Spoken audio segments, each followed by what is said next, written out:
Meus irmãos, estamos realizando nesse mês de janeiro o primeiro seminário de apologética da nossa igreja. Está sendo realizado pelo curso básico de teologia. Quem estava aqui no domingo passado, eu expliquei um pouco sobre isso, sobre essa dinâmica. E hoje nós teremos mais um seminário. Hoje eu serei o responsável por esse seminário. E o título é Senhor Jesus Cristo, o unigênito Filho de Deus, a Mariologia, tá? O tema do seminário tem sido controvérsias sobre a pessoa de Jesus Cristo. No seminário passado, o presbítero Márcio, ele apresentou sobre o Concílio de Nicéia, onde foi tratado esse assunto sobre quem é Jesus, sobre Jesus ser plenamente Deus, certo? E ele deixou bem claro que esse tema é importante porque o que a gente crê sobre Jesus impacta diretamente na nossa salvação. Quem a gente diz que Jesus é, impacta diretamente no que a gente acredita sobre a nossa salvação. E hoje a gente vai ver um exemplo, um contraste, né, entre o que nós acreditamos como Igreja Protestante Reformada e o que a Igreja Católica acredita especificamente sobre a pessoa de Maria, tá? Antes de começar o assunto da aula em si, pode projetar aí já, Alana? Queria falar um pouquinho sobre o curso básico, né? O Márcio apresentou as duas disciplinas que ele leciona no curso. Eu também sou responsável por uma das disciplinas, que é a disciplina de doutrinas fundamentais. E nessa disciplina nós estudamos justamente o que são as doutrinas, de onde vêm as doutrinas, por que são importantes. E aí a gente estuda por meio da Confissão de Fé de Westminster, os primeiros capítulos ali da Confissão de Fé, para entender quais são as doutrinas que fundamentam a nossa fé, quais são os ensinos que fundamentam a nossa fé. Então essa é uma das disciplinas que a gente tem no nosso curso, que no caso eu estou como responsável, certo? E aí, indo para o nosso assunto, acho que já está projetado aí, bem, como eu falei para vocês, esse é o título. Mas antes de entrar no assunto em si, eu queria trazer uma palavra de cuidado, certo? Esse é um assunto que a gente tem que tratar com muito cuidado. Por quê? Porque falar de Maria é um assunto que gera fortes emoções, certo? Para os evangélicos, para alguns evangélicos, na verdade, são muito rápidos em condenar Maria, certo? Condená-la como um ídolo, muitas vezes menosprezá-la, por meio de buscar se distanciar desse ídolo, menosprezam a pessoa de Maria, tá? Muitas vezes agem com desdém, com menosprezo. Isso é a reação de alguns evangélicos à pessoa de Maria. Por outro lado, nós temos os católicos que possuem um amor profundo pela pessoa de Maria, que eles consideram como a sua mãe, certo? Como a mãe da igreja, e a gente vai ver sobre isso. E aí eu queria até contar uma história um principal livro que eu usei para me basear nessa aula é de um autor chamado Leonardo de Quirico, é um italiano. E aí ele conta, a especialidade dele ele é um autor protestante, ele é um pastor, mas ele é italiano, se não me engano ele é de Roma, e ele é especialista em Mariologia, tá? Então ele é chamado muitas vezes para participar de seminários com padres, por exemplo, com pessoas da Igreja Católica. E ele conta que num desses seminários que ele estava com o padre, ele estava lá mostrando os argumentos dele, alguns eu vou mostrar aqui inclusive, e ele disse que na primeira fila assim tinha uma freira, e ele disse que pela cara dela ela não estava gostando do que ele estava falando, ela estava com a cara fechada assim. E aí no final do seminário ele abriu para as perguntas. Quem foi a primeira pessoa a levantar a mão? A freira. E aí ele disse que no seminário, vocês vão ver, ele apresentou os argumentos que eu vou apresentar aqui também, alguns deles, tá? Argumentos técnicos, baseados na palavra, baseado em exegese, hermenêutica, história, enfim. Mas quando a freira levantou a mão, a pergunta que ela fez foi: você tem algum problema com a sua mãe? Você deve ter algum problema com a sua mãe. Então o que é que ele quis dizer? Veja, ela não estava nem ouvindo os argumentos do que ele estava falando. Por quê? Porque o assunto tocou num ponto sentimental. Tocou mais no coração do que na mente. E a primeira pergunta dela foi, não foi nem uma pergunta, na verdade, ela afirmou, você deve ter algum problema com a sua mãe. Porque para falar tudo isso que você falou aí, você deve ter algum problema com a sua mãe. Então esse é um exemplo de como esse assunto é um assunto delicado e a gente tem que tratar com cuidado. Muitas vezes você vai estar falando argumentos que para você parecem argumentos sólidos, contextualizados, bíblicos, mas a pessoa ela não vai estar ouvindo isso. Ela vai estar ouvindo uma ofensa à mãe dela. Então tome muito cuidado com isso. Além disso, nós vivemos num país que a maioria é católica. Então, muitos de vocês, inclusive, podem ter pessoas da família que são católicos, pessoas que trabalham com vocês que são católicos. Então, é um assunto que pode vir à tona com muita frequência. Por pessoas que você não vai ver ali e depois não vai ver mais, mas pessoas que você constantemente vai estar com elas. Então, muito cuidado ao tratar desse assunto, muita sabedoria ao tratar desse assunto. E o cuidado que eu quero trazer é justamente o que a gente tem no principal texto que nós usamos para falar de apologética, para falar da defesa da nossa fé, que é 1 Pedro 3, de 15 a 16. Veja o que o texto diz. Pelo contrário, santifiquem a Cristo como Senhor no seu coração, estando sempre preparados para responder a todo aquele que pedir razão da esperança que vocês têm. Mas façam isso com mansidão e temor, com boa consciência, de modo que naquilo que falam mal de vocês, fiquem envergonhados esses que difamam a boa conduta que vocês têm em Cristo.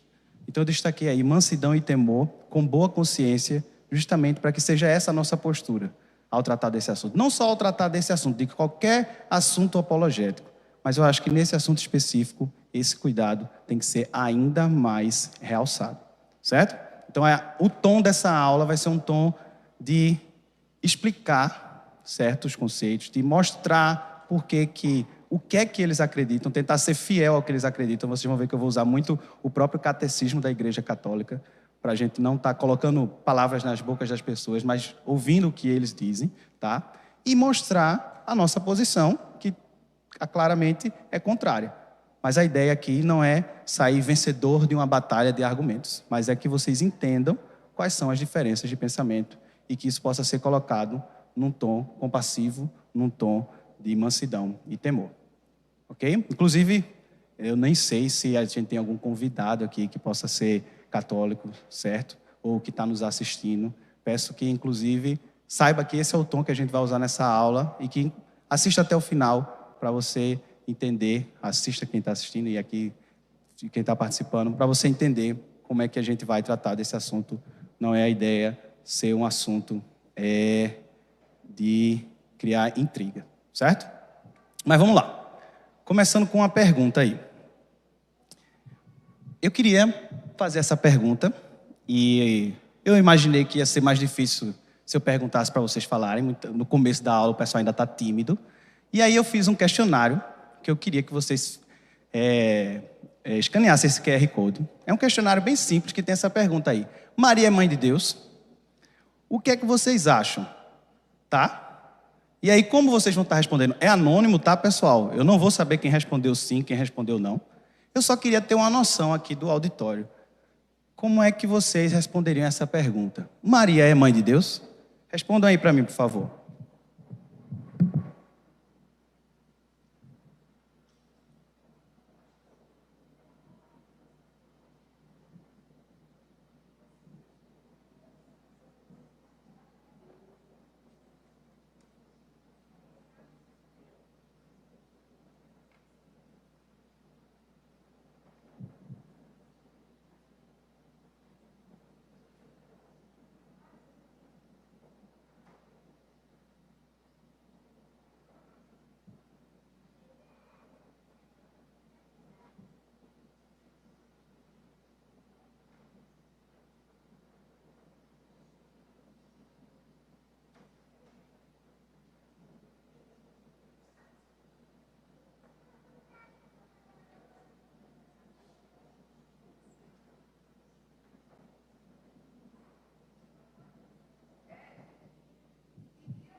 Calma, não. A pergunta é sim ou não.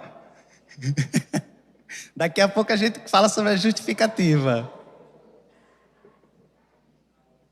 A ideia é justamente essa. É ver como é que você responde.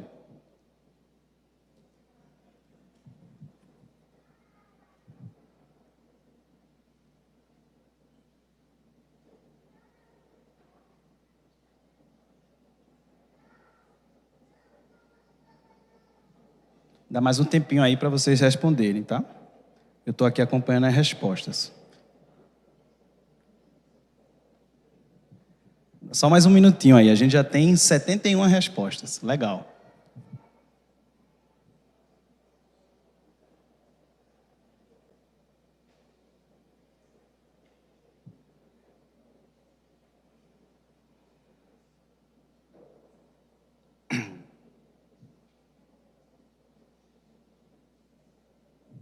Deixa eu ver se a gente chega a 100. Já estamos com 84. 85.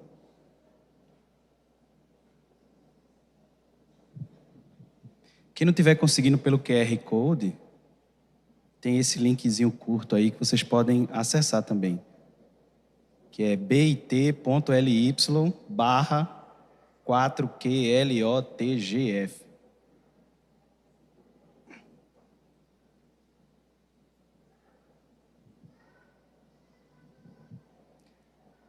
Beleza, vamos lá. A gente já tem aqui 86 respostas. Alana, vê se tu consegue aí compartilhar.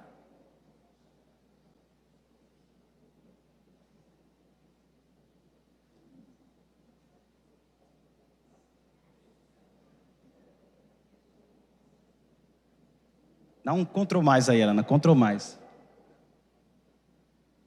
Aí, um pouquinho, Ctrl menos aí. Então, ó, 93 respostas, 57% disseram que não, Maria não é a mãe de Deus, e 43% sim. Então, o não ganhou aí com 50% mais um, né? Vamos dizer assim, maioria. Ok? Beleza.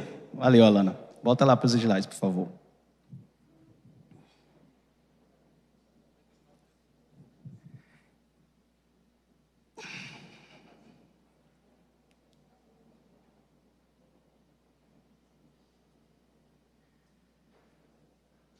Então a gente chega aqui no Concílio de Éfeso, tá? Que aconteceu em 431 depois de Cristo. Só para contextualizar, na aula passada a gente viu sobre o Concílio de Nicéia, que foi um concílio anterior a esse de Éfeso, foi em 325 depois de Cristo. Como a gente viu, esse concílio ele afirmou que Cristo é plenamente homem e plenamente Deus. Em seguida, em 381, a gente teve o Concílio de Constantinopla, tá? Que ele consolidou a fé na Santíssima Trindade. Então, Nicéia foi, Cristo é Deus ou não? Em Constantinopla foi o Espírito Santo. Então, consolidou a fé na Santíssima Trindade em Constantinopla, afirmando que o Espírito Santo é Deus, Senhor e fonte de vida igual ao Pai ou Filho. E aí chegamos no Concílio de Éfeso. Qual foi o conflito central? Foi essa pergunta que eu fiz aí a vocês, tá? Maria é a mãe de Deus? Essa foi a pergunta que o concílio tentou responder. Tentou responder não, buscou responder. Existiam dois lados que estão representados por essas duas pessoas. De um lado tinha Nestório, que ele defendia a separação das naturezas de Cristo, tá? E aí, para ele, Maria seria apenas o que é chamado de Christotokos, ou seja, ela é a mãe de Cristo. Ela é a mãe de Cristo homem, tá? Não a mãe de Deus, a mãe de Cristo. E o outro lado, que era defendido por Cirilo de Alexandria, ele defendia a união hipostática. O que é hipostática? É concreta, substancial, certo? Para ele, Maria seria Theotokos, que é a mãe de Deus, tá? Qual foi o resultado? O resultado foi que o concílio definiu que Jesus é uma única pessoa. Logo, o que nasce de Maria é o Verbo encarnado. Maria é declarada Theotokos. Maria é a mãe de Deus, segundo o concílio de Éfeso, tá? Veja, eu botei essa pergunta para vocês responderem, porque ela não é uma pergunta que, para nós, ela é simples de dizer sim, certo? Eu imaginava, inclusive, que a gente ia ter uma pouca diferença entre sim e não. Por quê? Porque, para nós, dizer que Maria é a mãe de Deus, voltando ao ponto inicial da aula, é algo delicado, certo? Mas prestem atenção, se em Nicéia foi definido que Cristo, ele é uma pessoa que ele é plenamente homem, plenamente Deus, que Cristo é Deus, certo? A única forma da gente dizer que Maria não é a mãe de Deus é se Cristo ele tivesse duas naturezas diferentes, em que em algum momento ele é homem e que em algum momento ele é Deus. E aí quando ele é homem, ele tem uma mãe Maria, mas aí quando ele é Deus, aí Maria não tem nada a ver com ele. Mas não foi isso que foi definido em Nicéia. E não é isso que a gente acredita, que Cristo ele tem essa dupla natureza, essa natureza dividida, né? Ele tem essa dupla natureza, ele é a mesma substância com Deus, certo? Então essa foi uma consequência, inclusive, do que aconteceu lá em Nicéia. E aí foi Cirilo aí venceu o lado representado por Cirilo foi o que definiu o resultado. Só que o que é que acontece? Esse concílio, ele mirou justamente em exaltar a divindade de Cristo. Porque percebam que se a gente diz que Maria é mãe de Cristo, Christotokos, mãe de Cristo homem, a gente está diminuindo a divindade de Cristo. Como eu disse, Cristo, ele tem hora que ele é homem, tem hora que ele é Deus. E aí Maria pode ser a mãe dele quando ele é homem, mas aí quando ele é Deus, não. Certo? Então é como se ele não fosse Deus plenamente. Então, o objetivo do concílio de Éfeso foi valorizar, foi exaltar a divindade de Cristo. Por isso que Maria foi declarada mãe de Deus, porque Cristo é Deus. Só que o que é que acontece? Ele mirou nisso e terminou acertando na exaltação de Maria. A própria defesa do Cirilo, ela tem alguns trechos lá da defesa dele que você vê que ele já faz uma exaltação exacerbada a Maria e não exalta a Cristo, a divindade de Cristo. E um exemplo concreto de que isso começou, vamos dizer assim, startou esse processo de exaltação de Maria, foi a criação dessa basílica aí que vocês estão vendo, que é a Basílica de Santa Maria Maior. Ela é lá em Roma, ainda existe, mas só essa fachada aí da frente dela é dessa época que eu vou falar. Porque o que aconteceu? Assim que acabou o concílio, o Papa Sisto III, ele mandou criar essa basílica em comemoração ao resultado. Então veja, um concílio que busca era exaltar a Cristo, mas o Papa pediu para criar uma basílica chamada Santa Maria Maior, em homenagem a Maria. Então foi aí que começou, vamos dizer assim, a esse processo de exaltar a Maria, tá? Mas para que vocês entendam que veio de uma discussão de que, na verdade, o ponto-chave é que era exaltar a divindade de Cristo. E aí a gente vai tratar desse assunto, né? O que é que isso se desenrolou, né? E a nossa agenda é o seguinte. Primeiro, eu vou mostrar a Maria na Bíblia, tá? A gente vai começar pela Bíblia e a gente vai ver onde é que na Bíblia Maria aparece, onde é que Maria fala, o que é que ela fala, tá? Para essa ser a nossa base. Em seguida, eu vou mostrar a Maria da Mariologia. E aí eu vou, como eu disse a vocês, usar muito do catecismo católico para dizer o que eles acreditam sobre Maria e as principais doutrinas sobre isso. E depois eu vou, na terceira parte, tentar destacar o problema principal, que é o que está mais relacionado com esse tema que a gente está tendo aqui no nosso seminário, que é a pessoa de Cristo, tá? Então vamos lá, começar com Maria da Bíblia. Principais passagens que a gente tem. E aí aqui eu vou passar rápido, mas depois eu vou ler algumas passagens com vocês. Então só para a gente ter um panorama. Maria, ela aparece nos Evangelhos e no primeiro capítulo de Atos. É onde ela aparece na Bíblia, tá? Ela aparece, por exemplo, na anunciação e no nascimento de Jesus. Então a gente tem lá em Lucas 1, de 26 a 56, né? Lucas narrando o anúncio do anjo Gabriel a Maria, a visita de Maria prima Isabel, o canto Magnificat da Maria, tá? Já Mateus, o Evangelho de Mateus, ele foca mais em José. Ele foca mais naquela questão do anjo aparecer para José e dizer, olha, receba Maria, porque o que está sendo gerado dentro dela vem de Deus, certo? Então Mateus ele tem essa outra perspectiva um pouco mais focada em José. Enquanto que João e Marcos, João começa falando que ele era o verbo e o verbo estava com Deus, e aí ele já começa a falar de João Batista e Marcos também não fala. Depois a gente tem a infância de Jesus, os relatos da infância de Jesus. Então a gente tem o censo em Belém, o nascimento e a visita dos pastores a Jesus, a fuga para o Egito, lá em Mateus 2, 13 e 23. Em Lucas 2, 22 a 35, a gente tem a apresentação de Jesus no templo, com a profecia de Simeão sobre a espada que transpassará a alma de Maria, tá? E depois a gente tem o encontro de Jesus no templo aos 12 anos. Então, todas são essas passagens que Maria, ela está presente, tá? Depois, a gente tem a vida pública de Jesus. Onde é que Maria aparece? Nas bodas de Caná, tá? Onde ela pede para Jesus intervir lá no problema da falta do vinho. Maria também aparece quando Jesus ele define sua verdadeira família, como aqueles que ouvem a palavra. E isso está em Mateus, Marcos e Lucas, tá? E Maria também está presente na crucificação de Jesus. Ela está lá, presente aos pés da cruz, quando ele é crucificado, tá? Por fim, ela aparece nos primeiros dias da igreja. Lá em Atos 1, versos 13 e 14, ela está reunida com os apóstolos em oração em Jerusalém, aguardando a vinda do Espírito. Então, também a Bíblia diz que Maria estava lá com os apóstolos, certo? Então, são esses aí os textos que Maria aparece, certo? Então, se você quiser depois ler com calma todos em casa, são esses os textos. Mas eu queria destacar alguns pontos importantes. O primeiro ponto, o que é que esses textos mostram sobre Maria? O primeiro é a humildade e a fé de Maria. E aí eu queria que vocês abrissem comigo em Lucas, tá? Lucas capítulo 1.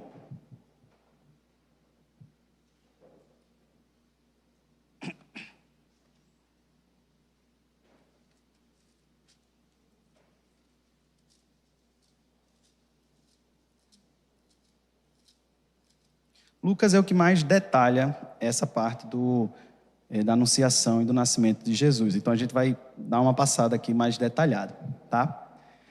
Então, no capítulo 1, no verso 38, a gente tem o resultado, né, vamos dizer assim, da anunciação do anjo a Maria, que é Maria dizendo: então disse Maria, aqui está a serva do Senhor, que se cumpre em mim conforme a tua palavra. E o anjo se ausentou dela. Então, depois do anjo anunciar a Maria o que iria acontecer, ela diz: aqui está a serva do Senhor, que se cumpre em mim conforme a tua palavra. Então, um exemplo de humildade, de fé em Maria. Daí, andando um pouco mais, a gente tem do verso 46 ao 55 o cântico de Maria. Que aí eu queria ler aqui para vocês verem, vamos dizer assim, a exaltação que Maria faz a Deus, né? Então disse Maria: a minha alma engrandece ao Senhor, e o meu espírito se alegrou em Deus, meu Salvador, porque contemplou na humildade da sua serva. Pois desde agora todas as gerações me considerarão bem-aventurada, porque o poderoso me fez grandes coisas, santo é o seu nome. A sua misericórdia vai de geração em geração sobre os que o temem. Agiu com seu braço valorosamente. Dispersou os que, no coração, alimentavam pensamentos soberbos. Derribou do seu trono os poderosos e exaltou os humildes. Encheu de bens os famintos e desprezou vazios os ricos. Amparou a Israel, seu servo, a fim de lembrar-se da sua misericórdia, a favor de Abraão e de sua descendência, para sempre, como prometera aos nossos pais. Então essa é a canção de Maria, uma linda canção, que a gente vê ela exaltando o nome do Senhor. Mas uma coisa importante que a gente vai voltar para esse ponto mais à frente, é que Maria deixa bem claro no começo que ela diz assim: a minha alma engrandece ao Senhor e o meu espírito se alegrou em Deus, meu Salvador. Maria, ela reconhece que precisa de um Salvador. Lá no final ela fala que essa salvação é aquela que tinha sido prometida já há um tempo, já ao povo de Israel, já a Abraão. Então ela reconhece Jesus como Messias, como Salvador da vida dela, tá? E aí a gente vai para um outro ponto importante, que é Maria como discípula, tá? Passem um pouquinho aí à frente em Lucas, vão agora para o verso 48. Aí a gente está falando do momento, daquela passagem que Jesus, ele fica lá no templo, né? Que ele é esquecido no templo. E aí no verso 48 diz assim: logo que seus pais o viram, reencontrando ele, né? Ficaram maravilhados e sua mãe lhe disse: filho, por que fizeste assim conosco? Teu pai e eu aflitos estávamos à tua procura. Ele lhes respondeu: por que me procuráveis? Não sabíeis que me cumpria estar na casa de meu pai? O que é interessante dessa passagem? Mostra que Maria, ela nem sempre compreendia plenamente a missão do seu filho. Ela não sabia onde ele estava e ela não entendia onde ele estava. E ela perguntou por que é que ele fez isso. Tá? Vamos agora para Mateus, capítulo 12.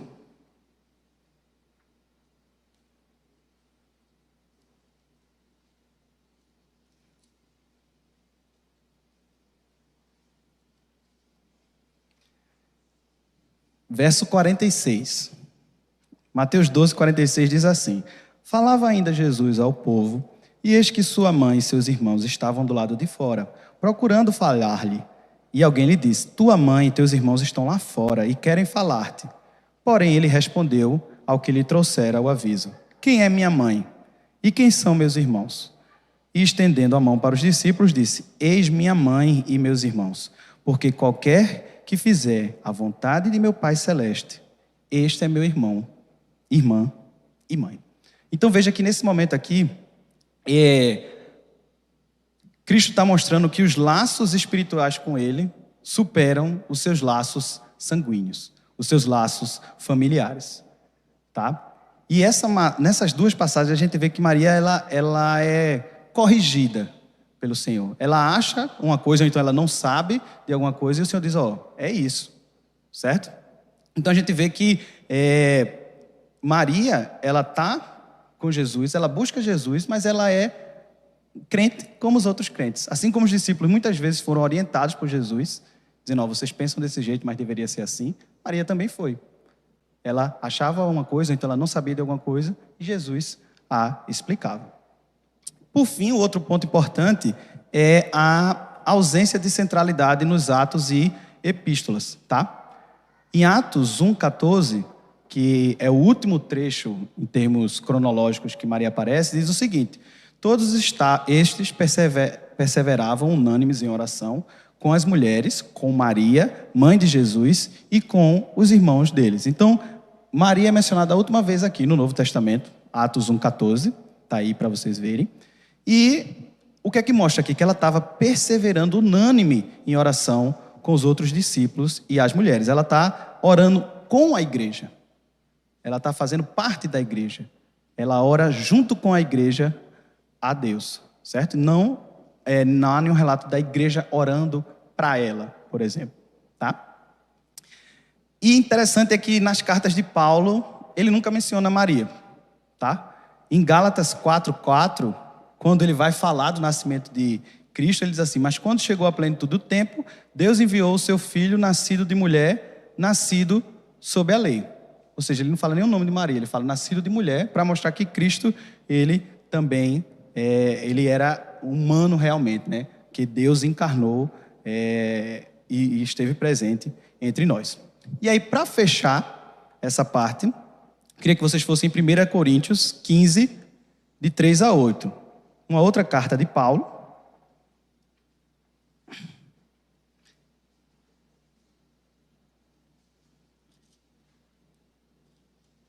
Paulo está aqui, ele está definindo o evangelho e falando das aparições de Jesus, né?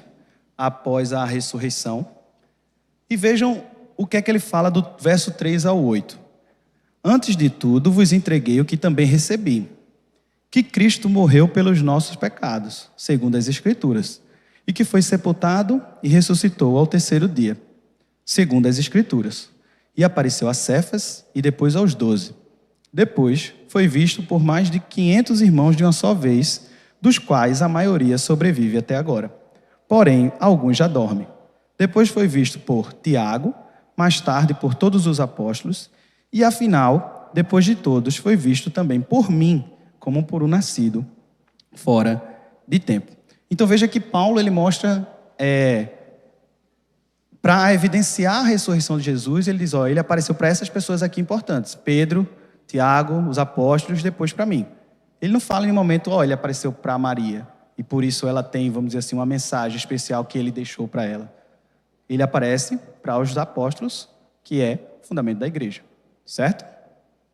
Então, é isso que a gente tem de passagens sobre Maria, onde ela aparece, onde ela fala, e esses são alguns pontos importantes para a gente lembrar, quando a gente for ver agora a Maria da Mariologia, tá? Então, vamos lá. Para a gente ver a Maria da Mariologia, a gente precisa entender primeiro, na verdade não precisa entender, existem esses 4 princípios que eles nos ajudam a entender, tá? Eles são princípios como se eles definissem uma lei que faz o desenvolvimento desse sistema mariano. Esses são princípios que foram criados por um padre, o Gabriel Maria Roschini, que ele era um professor de Mariologia e, segundo alguns, ele é um dos maiores especialistas sobre Maria que já teve, né? Principalmente considerando a Itália, né? Que é onde a gente tem a sede da Igreja Católica. E aí ele definiu o seguinte, sobre tudo isso que a gente vai ver de doutrina de Maria, existe um princípio primário, que é o que faz todas as outras coisas, todos os outros ensinos, eles surgirem, que é toda a doutrina mariana, ela se fundamenta na dignidade de Maria como mãe de Deus. Então, para o Gabriel Maria Roschini, a ideia é Maria definida como Theotokos, lá do Concílio de Éfeso, e tudo que é visto na Mariologia tem sentido por conta disso. E tudo que é definido você pode deduzir explícita ou implicitamente do Evangelho, tá? Então esse é o princípio primário. Tudo vai fazer sentido se você concordar que Maria é a mãe de Deus. E daí sair desse princípio primário tem alguns secundários, que é o da singularidade, da propriedade, da iminência e da analogia. E aí agora eu vou ser um pouco mais técnico, tá? Eu vou entrar nesses termos, eu vou mostrar para vocês o que é que eles significam. Como eu disse a vocês, a ideia é que vocês tenham as informações específicas para que vocês entendam o assunto, tá? Então vamos lá, para o princípio da singularidade. O que é que esse princípio diz? Que Maria, ela é uma exceção única na história da humanidade. Por sua missão exclusiva, ela não está sujeita às leis gerais da natureza ou da graça aplicadas aos demais seres humanos. Olha o que diz o catecismo católico no parágrafo 492. Este esplendor de uma santidade de todo singular, com que foi enriquecida desde o primeiro instante da sua conceição, vem-lhe totalmente de Cristo. Foi remida do modo mais sublime em atenção aos méritos de seu Filho. Mas que toda e qualquer outra pessoa criada, o Pai a encheu de toda espécie de bênçãos espirituais nos céus em Cristo. Nele, a escolheu antes da criação do mundo para ser, na caridade, santa e irrepreensível na sua presença. Então esse princípio ele diz assim, olha, Maria ela é um ser humano diferente. Ela não é um ser humano como os outros, ela é singular. O outro princípio é o da propriedade, que diz que Maria, por ser singular, ela deve receber toda a perfeição que é adequada à dignidade da mãe de Deus. Então, se ela é a mãe de Deus, ela vai receber toda a perfeição que a mãe de Deus merece receber, tá? Desde que essa perfeição, desde que o que vai ser atribuído a ela tenha base na revelação e não seja nem contrário à fé, nem à razão, tá? Veja o que diz aí no parágrafo 490 do Catecismo Católico. Para vir a ser mãe do Salvador, Maria foi adornada por Deus com dons dignos de uma tão grande missão. O anjo Gabriel, no momento da anunciação, saúda com cheia de graça, efetivamente para poder dar o assentimento livre de sua fé ao anúncio da sua vocação. Era necessário que ela fosse totalmente movida pela graça de Deus. Então, qual é a ideia? Maria foi chamada para ser mãe de Deus. E aí, por ser chamada ser mãe de Deus, ela recebeu propriedades, ela recebeu graça acima dos outros seres humanos, certo? Então, por isso que ela é cheia de graça, segundo a interpretação católica desse termo cheia de graça. Outro princípio é o princípio da eminência. O que é que esse princípio diz? Maria ela possui a plenitude de todas as graças encontradas nos santos e nos anjos. Qualquer virtude ou privilégio concedido por Deus a um santo em particular, como profecia, pureza ou sabedoria, também foi concedido a Maria de forma superior e eminente. Parágrafo 829 do Catecismo. Eu vou ficar falando só Catecismo, porque eu só vou falar do católico, tá, pessoal? Então, só para não ficar Catecismo católico. Na pessoa da Santíssima Virgem, a Igreja alcançou já aquela perfeição, sem mancha nem ruga, que lhe é própria. Mas os fiéis de Cristo têm ainda de trabalhar para crescer em santidade, vencendo o pecado. Por isso levantam os olhos para Maria. Nela, a Igreja já é plenamente santa. Então, qual é a ideia aqui? Do mesmo jeito que Maria ela é um ser humano diferente, ela também é um ser espiritual diferente. Então, tudo que o santo e um anjo, ele tem ou merece, Maria merece mais, certo? Ou ela tem mais, tá? Esse é o princípio da eminência. Ela é acima de todos esses. E, por fim, o princípio da analogia, que aí é de onde vem a grande maioria das doutrinas e dos problemas também relacionados, entre o que a Mariologia fala e o que nós cremos a partir da Bíblia. Por quê? Porque esse princípio da analogia ele diz o seguinte: ó, existe uma relação de proporcionalidade e união entre Maria e seu filho Jesus Cristo. Maria, ela é associada a Cristo em sua obra redentora. Então, assim como Jesus é o novo Adão, Maria é a nova Eva. Se Jesus é o mediador e rei, Maria participa analogamente como medianeira e rainha. Então, esse princípio da analogia é onde vai estar, vamos dizer assim, o grande problema que depois a gente vai tratar. Parágrafo 487 do Catecismo diz: o que a fé católica crê a respeito de Maria funda-se no que crê a respeito de Cristo, mas o que a mesma fé ensina sobre Maria esclarece, por sua vez, a sua fé em Cristo. Certo? Então, veja, só para ficar mais gráfico aí para vocês, a ideia é que a gente tem um conceito, um princípio central, Maria é a mãe de Deus. Daí saem esses 4 princípios que a gente falou agora. E desses 4 princípios é que vem as doutrinas, que essas são as doutrinas que a gente vai olhar um pouco mais a fundo. E eu vou explicar por que é que a gente não crê nessas doutrinas. Tá? Que é a Virgem Perpétua, a mãe da igreja, que Maria é Virgem Perpétua, mãe da igreja, Imaculada Conceição, foi assunta aos céus, a Assunção, e ela é a medianeira. Esses são as principais doutrinas católicas sobre Maria, que seria a Mariologia. E a ideia agora é a gente ver elas com um pouco mais de detalhe e eu explicar por que é que nós não cremos nela. Certo? Então, vamos lá. Primeiro, Virgem Perpétua. Eita.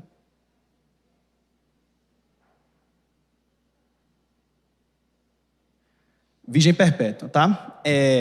Esse aí foi um dos primeiros dogmas, tá, definidos lá no Concílio de Latrão, 649 depois de Cristo. E ele ensina que Maria permaneceu virgem antes, durante e depois do nascimento de Cristo. Então, eles dividem em 3 aspectos aí, né? Esses virginatas aí que eu coloquei. Anteparto, imparto e pós-parto, certo? Então, Maria, ela era virgem antes de Jesus ser concebido. Quando Jesus foi concebido, durante o parto, ela continuou virgem. E após Jesus ter nascido, ela também se manteve virgem. Então, ela foi virgem perpétua, virgem para sempre. Tá? Isso fica bem claro no parágrafo 499. Diz assim, ó: o aprofundamento da sua fé na maternidade virginal levou a igreja a confessar a virgindade real e perpétua de Maria. Mesmo no parto do Filho de Deus feito homem. Com efeito, o nascimento de Cristo não lhe diminuiu, antes consagrou a integridade virginal de sua mãe. A liturgia da igreja celebra Maria como, esse nome aí, Ai Parthenos, sempre virgem, tá? Então essa é a ideia, que Maria sempre foi virgem. E aí, por que é que a gente não acredita? Por que é que a gente não acredita nessa doutrina, tá? Primeiro ponto é que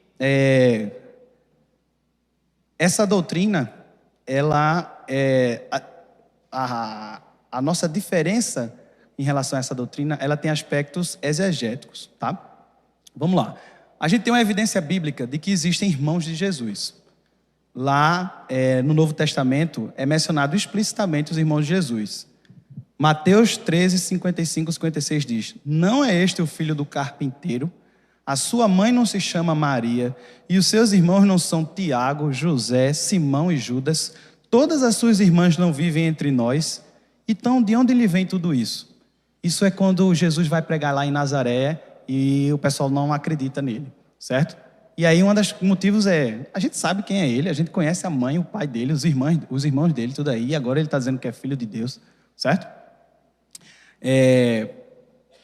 Outra é Paulo, lá em Gálatas 1,19, ele diz: eu não vi outro dos apóstolos a não ser Tiago, o irmão do Senhor.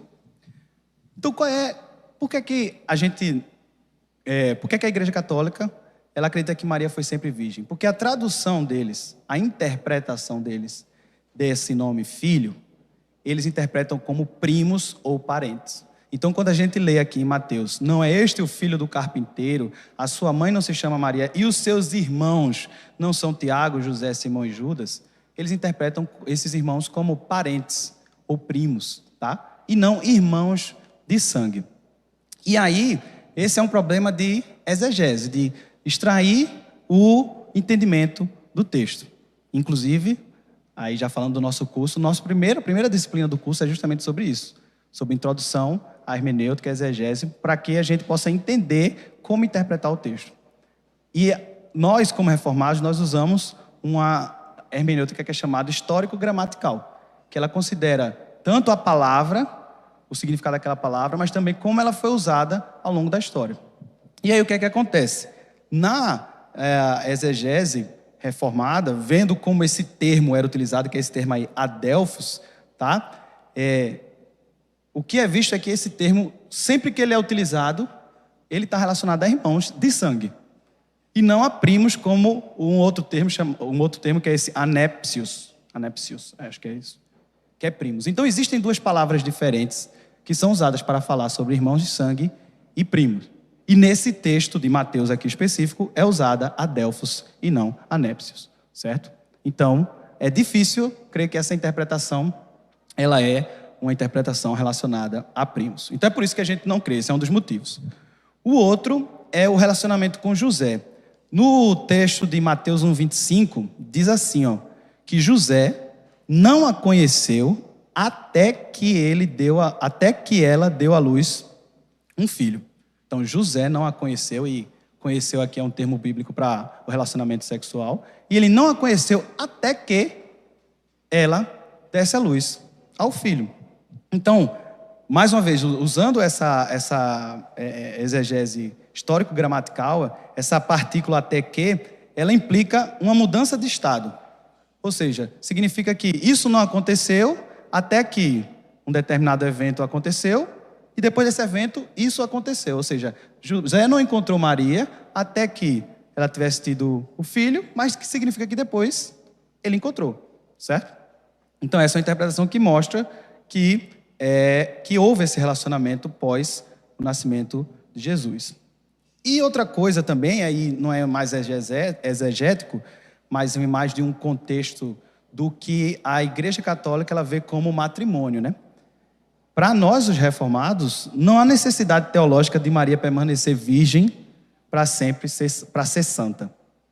E a gente sabe que na Igreja Católica existe uma certa exaltação disso, de que a negação ao prazer sexual ou a não relação sexual, ela torna uma pessoa mais pura. E a gente vê isso por como os clérigos são a política que eles têm para ser um padre, um bispo, enfim, uma freira, tá? Então existe essa exaltação da virgindade, certo?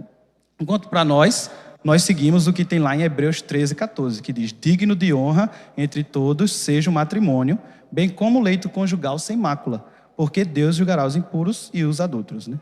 Então ele fala que digno de honra é o matrimônio. Matrimônio para nós, como reformados, é uma coisa boa. É algo que é uma bênção de Deus, é uma graça de Deus. Então, para nós não é essa necessidade de que, para Maria ser mais santa, para que ela seja realmente uma cristã diferenciada, vamos dizer assim, ela tenha que ter se mantido virgem, não ter tido matrimônio, ter relação com José. Para isso, para a gente não faz sentido. Mas veja que no pensamento e na doutrina católica, na tradição, faz sentido isso de ser mais santa se ela se manter virgem. Tá? E aí vamos para o próximo ponto, que é a mãe da igreja. Deixa eu beber uma aguinha aqui.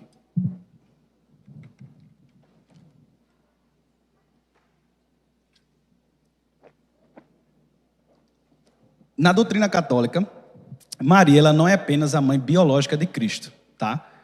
Que é o cabeça do corpo, mas ela também é a mãe espiritual de todos os fiéis. Ela é a mãe dos membros do corpo. Então essa maternidade ela decorre da sua cooperação voluntária na obra da redenção. Então tem dois pontos aí. Um é a maternidade da graça, Porque Maria ela é vista como aquela que gerou Jesus e continua a gerar os filhos de Deus. E a segunda é que ela é um modelo de igreja. Ela é considerada o protótipo da igreja. Assim como ela deu à luz a Cristo, a igreja continua a dar à luz a mini-cristos, né? Cristãos, certo? Então essa é a ideia dessa doutrina. Veja como está lá no parágrafo 963.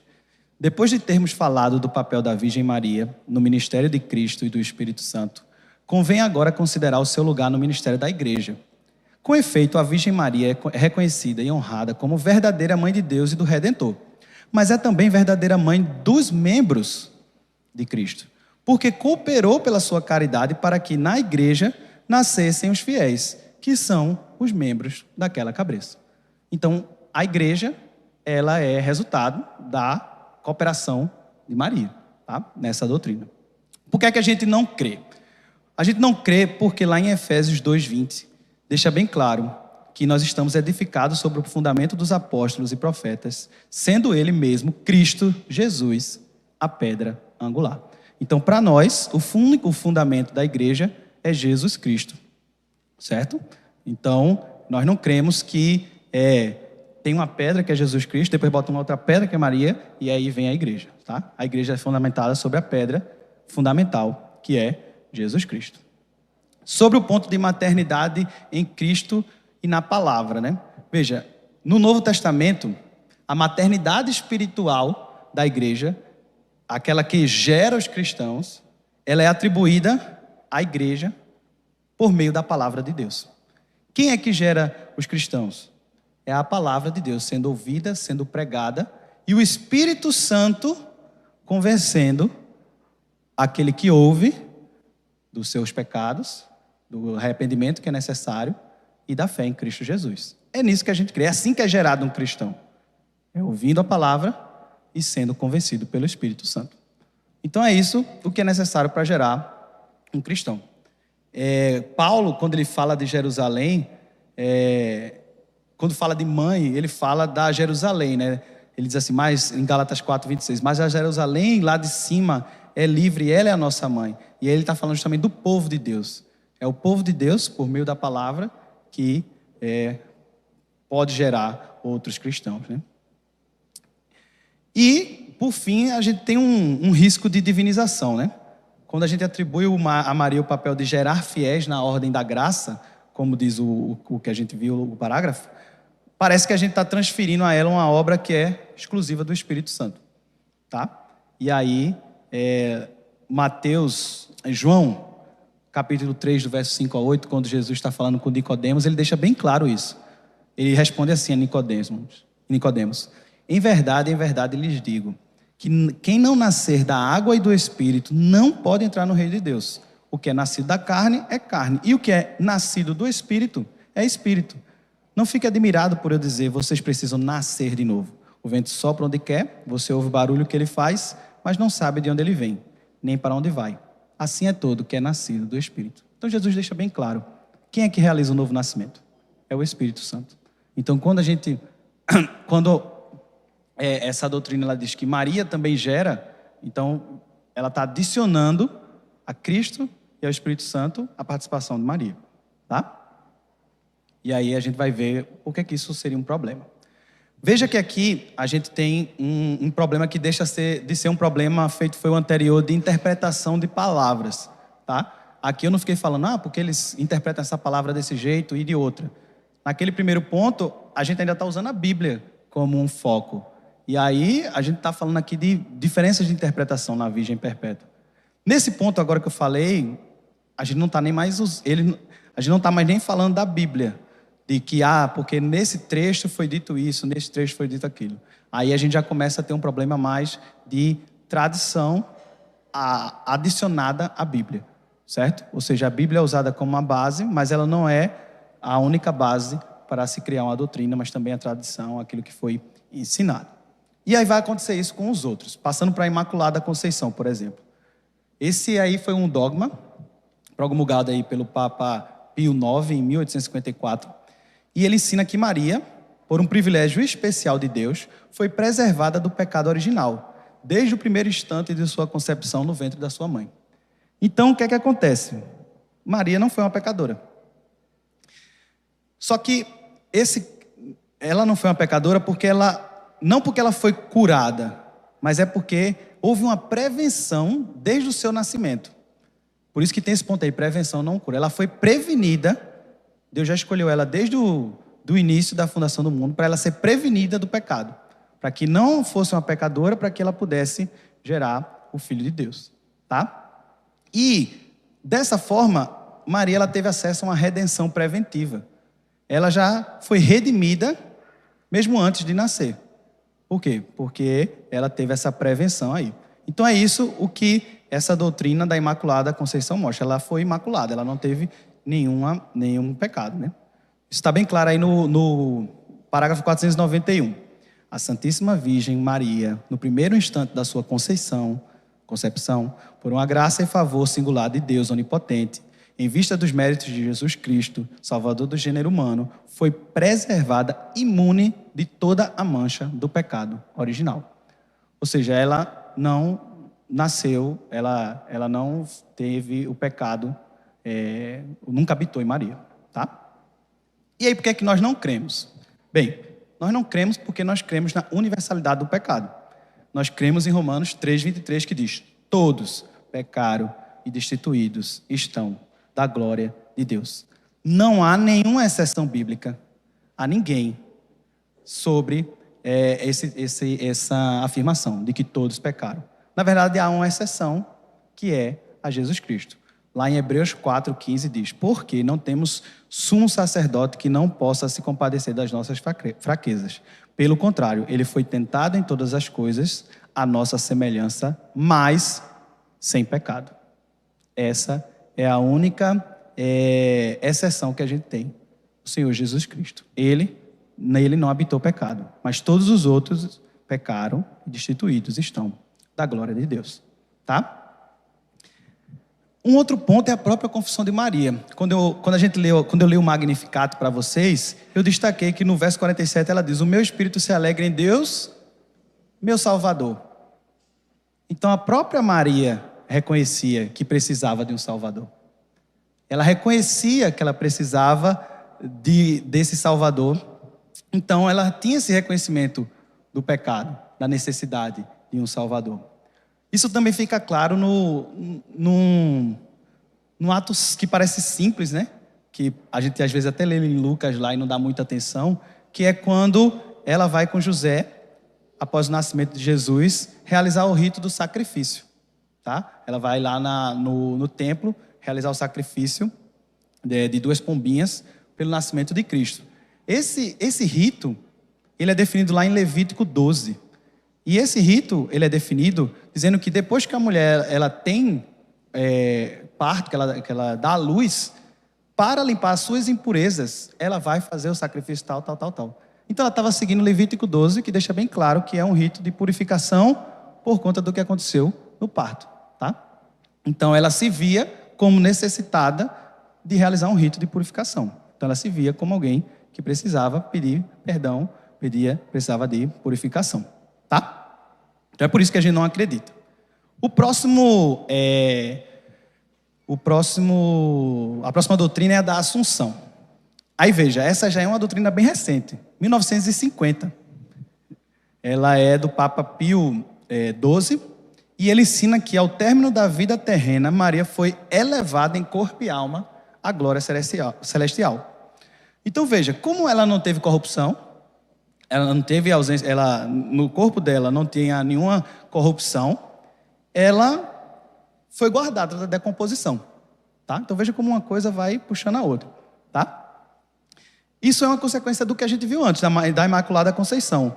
Porque como ela foi preservada do pecado original, ela não deveria sofrer a consequência última do pecado, que é a morte. Concordam? Então assim, faz sentido, né?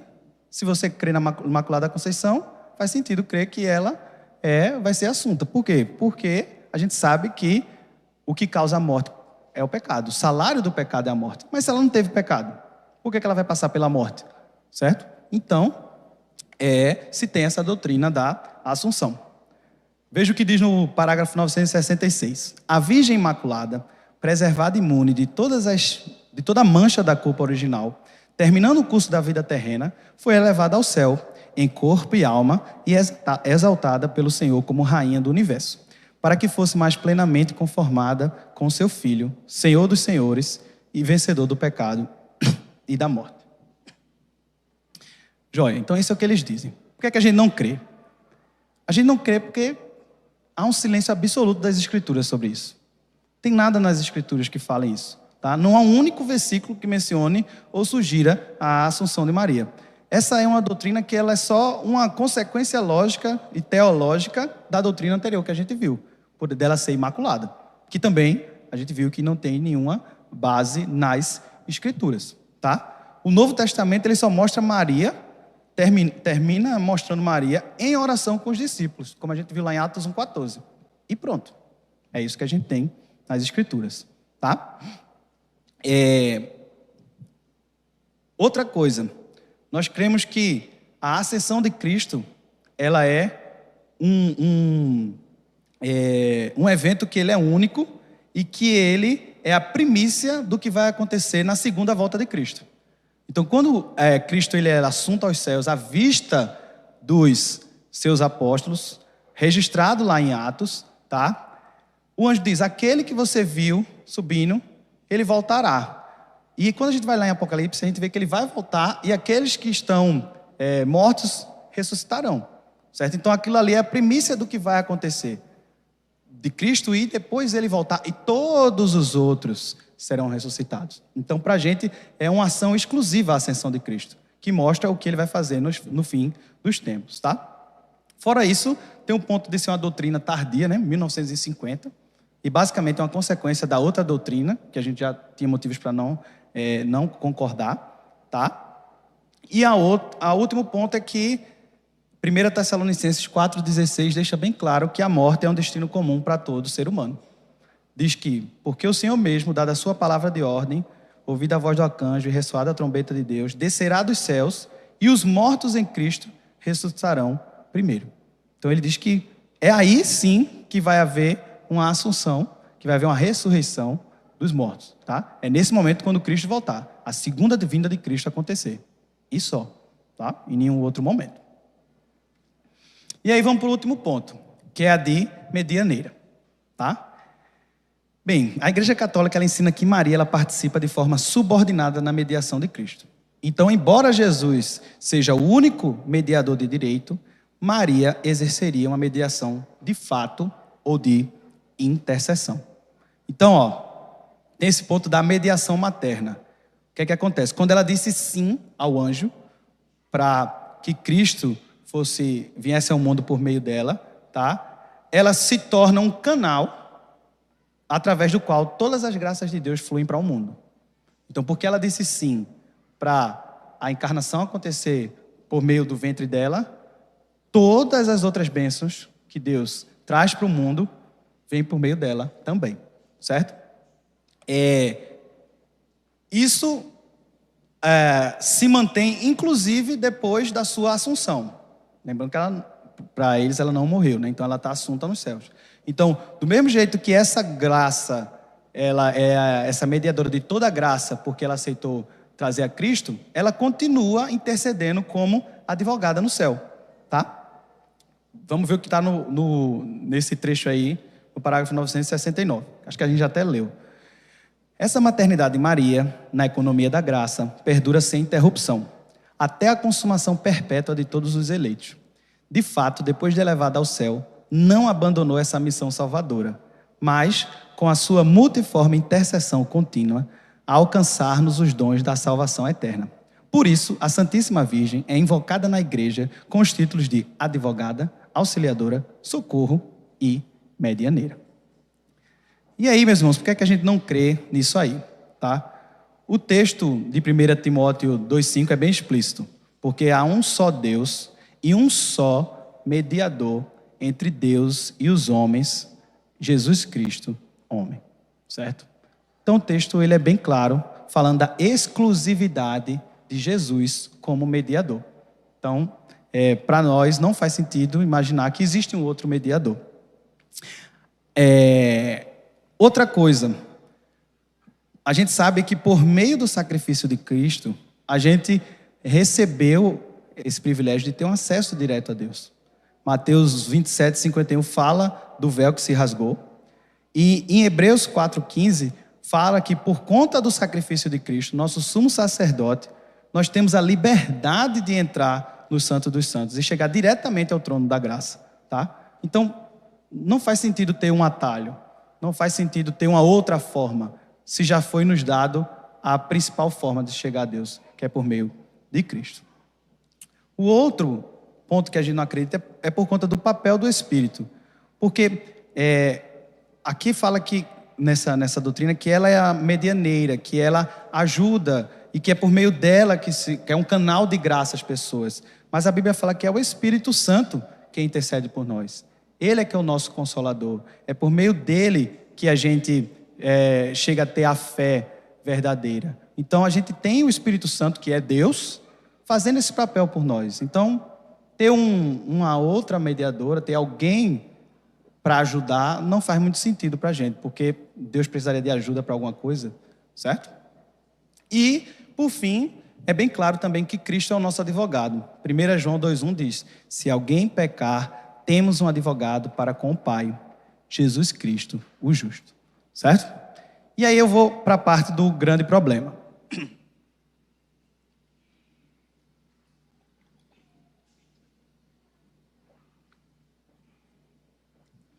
Veja, tem vários problemas aí, certo? Se a gente for pegar os 5 solas da reforma, todos eles aí vão ser violados, tá? Se a gente for pensar nessa doutrina. Mas como a gente está nesse seminário pensando sobre a pessoa de Jesus Cristo, a gente está, vamos dizer assim, pensando nos solas, focado mais no solos Cristo, tá? A gente vê que um dos problemas principais está relacionado com esse papel de Cristo e do Espírito Santo. Então, a minha ideia agora, para a gente fechar essa aula, eu sei que foi muita informação, tá, pessoal? Mas eu queria passar essas informações para que vocês tivessem uma ideia, um panorama geral do que é que o catecismo, do que é que a Igreja Católica acredita. Tá? A minha ideia aqui não era catequizar vocês, tá certo? Não era essa a ideia. A ideia era que vocês tivessem uma noção de que eles têm base para isso. Para que vocês entendam bem o que eles falam, para que vocês até também respeitem, vamos dizer assim, a linha de raciocínio deles, apesar de não concordar com ela. Tá? Mas agora eu quero focar no que seria o grande problema para que a gente entenda o ponto-chave dessa nossa discordância. Tá? Mas aí antes eu queria fazer uma pergunta. Vocês acham que a gente voltou a Nicéia ou a Constantinopla? Lembrando, né? O concílio de Nicéia foi o concílio que foi discutir de uma forma simples, né? Se Jesus era Deus ou não. E o de Constantinopla, se o Espírito Santo era Deus ou não. Mesma substância, enfim. Aí a pergunta a gente voltou a Nicéia e está vendo se Jesus é Deus ou não? A resposta é o seguinte. A resposta não tem resposta? Tá, vamos lá. Enquanto eles ajeitam ali, a resposta é não. E aí eu queria deixar isso bem claro. Por quê? A gente vai ver aqui sobre os mormons e sobre as testemunhas de Jeová. Então é um assunto diferente desse que a gente está vendo. Por quê? Porque a Igreja Católica, ela sobrescreve as decisões do Concílio de Nicéia e de Constantinopla. Aquele credo que o presbítero Márcio mostrou é um credo que a Igreja Católica, ela subscreve. Se você for, enfim, todo domingo numa missa, eles falam o credo lá, creio em Deus Pai Todo-Poderoso, Criador do céu e da terra, em Jesus Cristo, seu único Filho, nosso Senhor, foi concebido pelo poder do Espírito Santo, enfim. Para a Igreja Católica, Jesus Cristo, ele é Deus, certo? O Espírito Santo, ele é Deus, tá? Então, eles, diferente dos outros casos que a gente vai ver nos outros seminários, que não sobrescrevem isso, que realmente eles não veem Jesus Cristo como Deus, a Igreja Católica vê Jesus Cristo como Deus. Só que qual é o problema? Tirando o projetor. O problema é como diz aí essa frase que vai aparecer daqui a pouco para vocês, de Martin Lloyd Jones. O problema dessas doutrinas não se trata tanto da negação da verdade, ou seja, da negação que Jesus Cristo ele é Filho de Deus, mas sim de um acréscimo à verdade que se torna um afastamento dela. Então, esse é um ponto-chave para vocês entenderem, tá? O problema não é a negação de quem Cristo é. O problema é a adição de quem Maria é, que termina causando um afastamento de quem Cristo é. E aí, veja só. Volta ao anterior, Alana. Teve um concílio em 1900, entre 62 e 65, chamado Concílio do Vaticano II. Esse concílio foi justamente um esforço mais moderno da Igreja Católica para tentar equilibrar essa devoção mariana, trazendo a centralidade de volta para Cristo. E isso fica bem claro nesse parágrafo 60 no fim desse concílio, eles fizeram uma dogmática chamada Lumen Gentium. E aí no capítulo 8, parágrafo 60, diz o seguinte, vejam só o que eles dizem. Isso é a doutrina da Igreja Católica, tá? O nosso mediador é um só, segundo a palavra do apóstolo. Não há senão um Deus e um mediador entre Deus e os homens, o homem Jesus Cristo, que se entregou a si mesmo para a redenção de todos. 1 Timóteo 2, 5 a 6, nós lemos aqui. Mas a fundação maternal de Maria, em relação aos homens, de modo algum ofusca ou diminui essa única mediação de Cristo, manifesta antes a sua eficácia. Com efeito, todo o influxo salvador da Virgem Santíssima sobre os homens se deve ao beneplácito divino e não a qualquer necessidade. Deriva da abundância dos méritos de Cristo, funda-se na sua mediação e dela depende inteiramente, aurindo aí toda a sua eficácia. De modo nenhum impede a união imediata dos fiéis com Cristo, antes a favorasse. Então veja, eles deixam bem claro aí, até esse mais aí, que Cristo é o mediador. Mas Maria só ajuda, entendeu?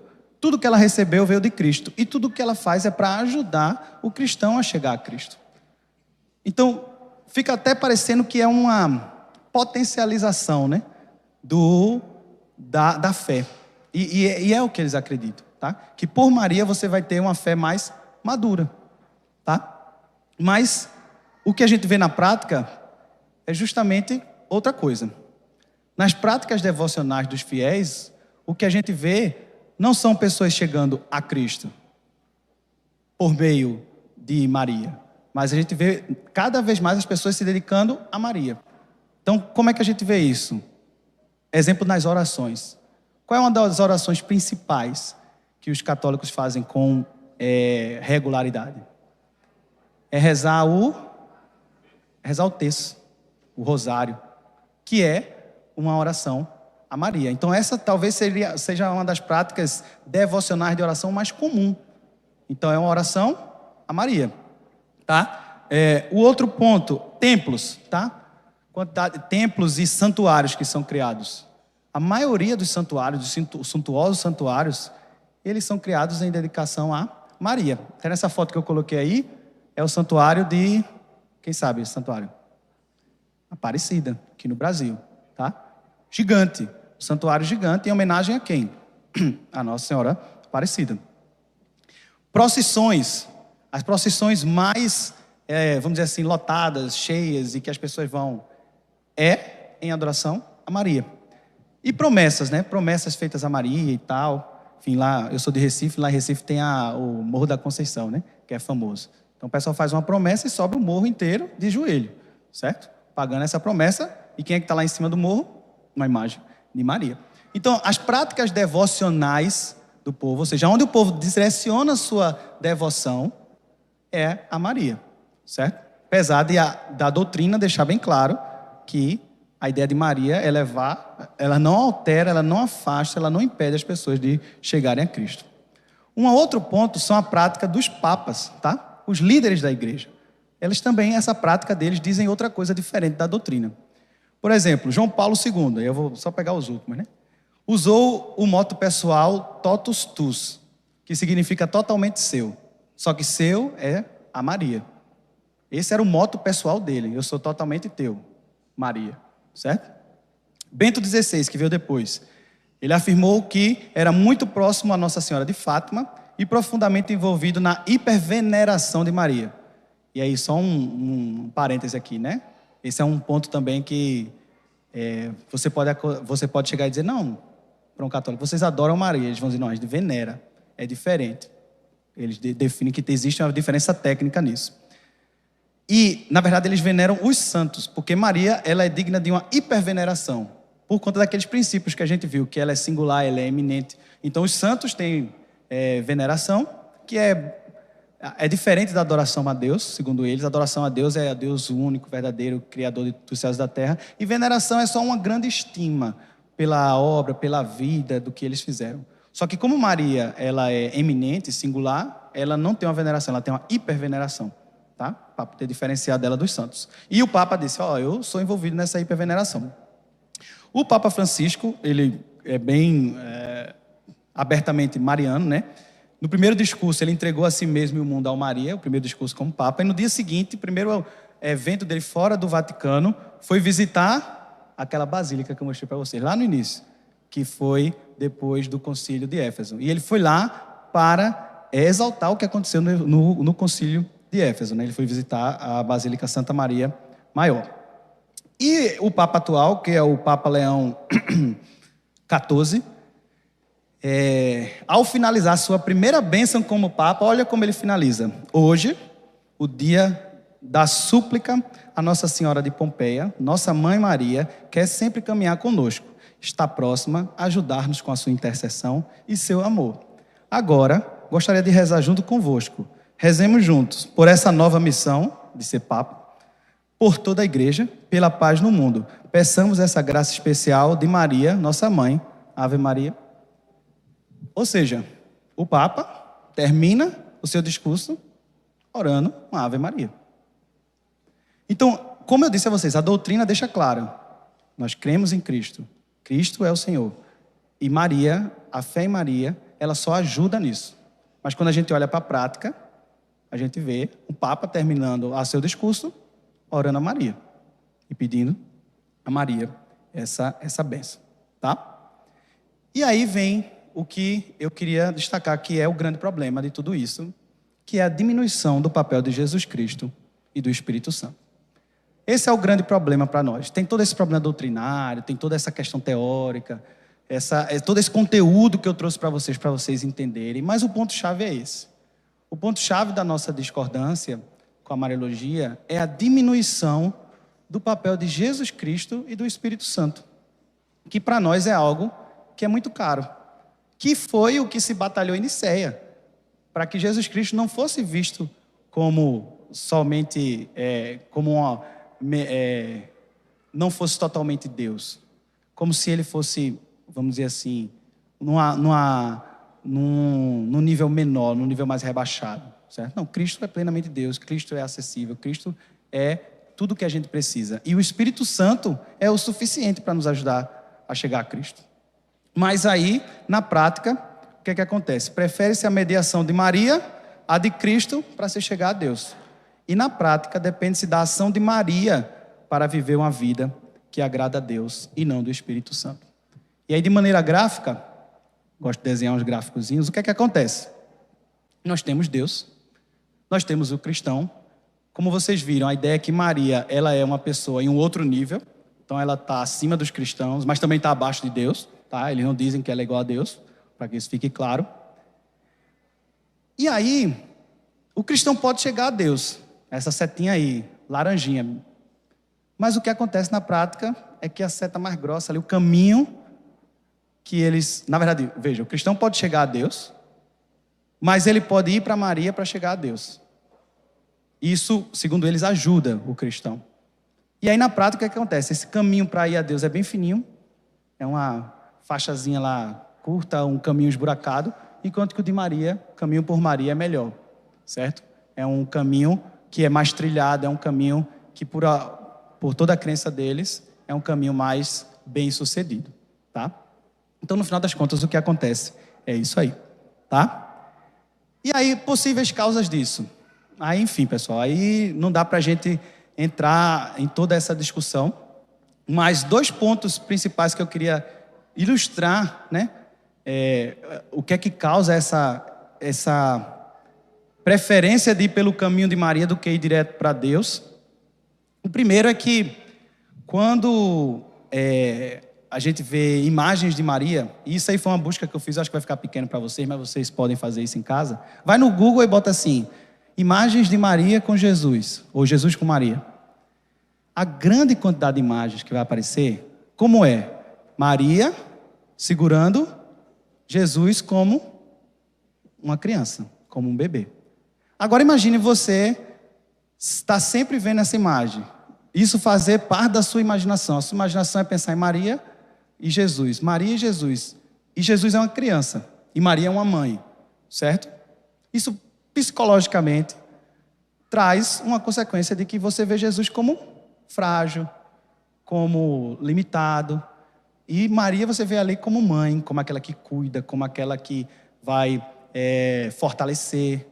Você vai buscar quem, no final das contas? Então, isso é uma coisa simples, mas que por fazer parte do imaginário, certo? E por ser a grande maioria das formas que se representa Maria e Jesus, cria esse contraste entre Maria ser uma mãe, alguém mais velha, alguém mais experiente, alguém que está ali fazendo um papel nobríssimo, que é ser mãe, enquanto que Jesus é uma criança ali, no colo, dependente, frágil, certo? Então, isso faz com que você prefira buscar Maria do que Jesus. O outro ponto é que, como Maria, como diz, ela não é Deus, mas ela também não é um ser humano qualquer, ela termina criando essa ideia de que ela está mais próxima e que Jesus está distante. E que Jesus, por ele ser Deus, ele está muito distante. Muitas vezes ele é até severo. Por quê? Porque ele não é uma mãe. Geralmente no imaginário, quem é mais severo, o pai ou a mãe? Pode dizer, pessoal. O pai. E a mãe é quem acolhe, quem passa a mão na cabeça, certo? Então, isso também causa vamos dizer assim, esse direcionamento psicológico, esse direcionamento subliminar, tá? Mas tudo isso, bota o vídeo, Alana. Tudo isso fica bem resumido em 2 minutos de um filme que eu acho que todo mundo já assistiu uma vez na vida, tá? Que deixa bem claro como é essa crença em Maria e como ela cria essa distância para Jesus e para o Espírito Santo. E aí vamos ver aí 2 minutos desse filme, desse trechinho aí do Alto da Compadecida. Primeiro que eu vou levar. Você pensa que eu me entreguei? Pode ser que eu vá, mas não é assim não. Eu vou apelar. Pra quem, João? Você mesmo ouviu Nosso Senhor dizer que a situação está difícil. Espere. Com quem você vai se pegar, João? Eu vou pedir para alguém que está mais perto de nós. Por gente que é gente mesmo. É algum santo? O senhor não repare não, mas de besta só tem a cara. Meu trunfo é maior que qualquer santo. Quem é? Fala-me Nossa Senhora, Mãe de Deus de Nazaré, a vaca mansa da leite, a braba da quando quer, a mansa da sossegada, a braba levanta o pé. Já fui barco, fui navio, agora sou escalete. Já fui menino, fui homem, só me falta ser mulher. Fala-me Nossa Senhora, Mãe de Deus de Nazaré.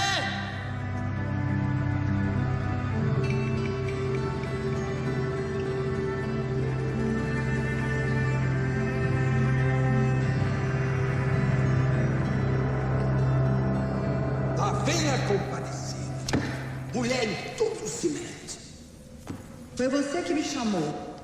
Não foi, João? A senhora se zangou com o versinho que eu recitei? Não, João. Por que iria me zangar? Tenho umas graças, mas eu até acho bom.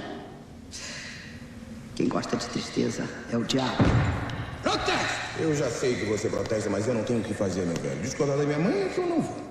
Grande coisa esse chamego que ela faz para salvar todo mundo. Termina desmoralizando. Você fala assim porque nunca teve mãe. É mesmo. Um sujeito ruim desse só sendo filho de chocadeira. Pra que você me chamou, João? É que esse filho de chocadeira quer levar a gente pro inferno. Eu só podia me pegar com a senhora mesmo. Vou ver o que eu posso fazer. Intercedo por esses pobres, meu filho, que não tem ninguém por eles. Não os condene. Eu apelo para a justiça. E eu para a misericórdia. É preciso levar em conta a pobre Beleza, Alana. e triste condição do homem. Os homens... Bem, gente, Mariologia em 2 minutos. É esse vídeo aí. Então, veja quantos aspectos do que a gente falou tem aí. Certo? Quantas coisas tem aí. Quando ele diz que tem que se apegar a alguém. Veja, nessa cena Jesus está ali. Jesus está diante dele. Mas ele precisa se apegar a alguém. Quando a Maria diz que alguém, que ela vai interceder por eles, a Jesus, porque alguém tem que pensar neles. Então vocês percebem como se Jesus ele estivesse ali, mas ele não tem essa conexão com o povo, como se ele não tem essa ligação com aqueles homens ali, e que Maria tem, e que João Grilo diz, eu vou chamar alguém que está mais perto da gente. Então, enfim, esse trecho aí do filme, ele resume muito bem o que é essa crença em Maria, essa confiança em Maria. Mas que quando a gente olha para a Bíblia, não é assim. Na Bíblia, jamais a gente teria uma imagem de Jesus diante de nós e ele precisando que alguém dissesse a ele quem nós somos. E alguém que dissesse, que intercedesse a ele para que ele entenda a nossa necessidade. Ele veio para morrer por nós, como é que ele não vai nos conhecer? Então, essa é um exemplo aí. Diga aí, Sérgio. Falei? Não. Então, meus irmãos, para concluir, muitas ideias aí, mas o que é que eu queria destacar? Voltar ao trecho que eu falei da apologética, só que agora eu quero destacar uma outra frasezinha, que é essa aí, ó. Razão da esperança que vocês têm. Quando a gente fala aí de apologética, nós temos que estar preparados para dizer no que nós cremos, certo? Muito mais do que estar desmerecendo ou destruindo ou criando desdém do que as pessoas creem. Então, a ideia, o ponto que eu queria trazer é que tenhamos paciência no evangelismo, tá? Paciência para que a gente faça um evangelismo para nossos familiares, nossos colegas católicos, que um evangelismo que a gente exalta a Cristo e que não a gente busca rebaixar Maria. Se o grande problema é que Cristo e o Espírito Santo são rebaixados, a nossa grande estratégia de evangelismo tem que ser exaltá-los, falar deles, mostrar que em Cristo a gente tem tudo o que a gente precisa, certo? E não ficar desmerecendo, ou diminuindo, ou minimizando, enfim, rebaixando a crença em Maria. Porque é a partir disso que a gente vai poder ter, aí no gráfico que eu fiz na volta, tentar pegar aquele caminhozinho que é bem fininho e deixar ele maior. Então a ideia não é tentar destruir o que a pessoa crê. Como eu disse a vocês, esse é um assunto que para muitas pessoas não está aqui. Está aqui. Não vai, essa estratégia de chegar e jogar argumentos para tentar fazer a pessoa se convencer, provavelmente não vai ser muito frutífera. Mas o que a gente precisa fazer é mostrar como em Cristo a gente tem tudo isso e mais. Então, vem para o último ponto, que é imitação, não adoração. Essa deve ser a nossa postura em relação a Maria. Uma postura de imitação. A gente tem que evitar o menosprezo e ver em Maria um exemplo, ver no exemplo dela características que são exemplares para qualquer cristão.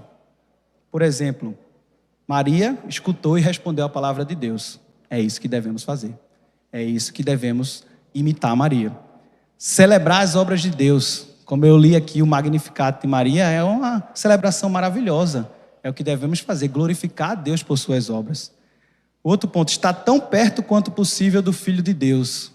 Maria esteve, nós devemos estar também. E ser parte da igreja de Deus, como a gente viu lá em Atos, Maria orando com a igreja.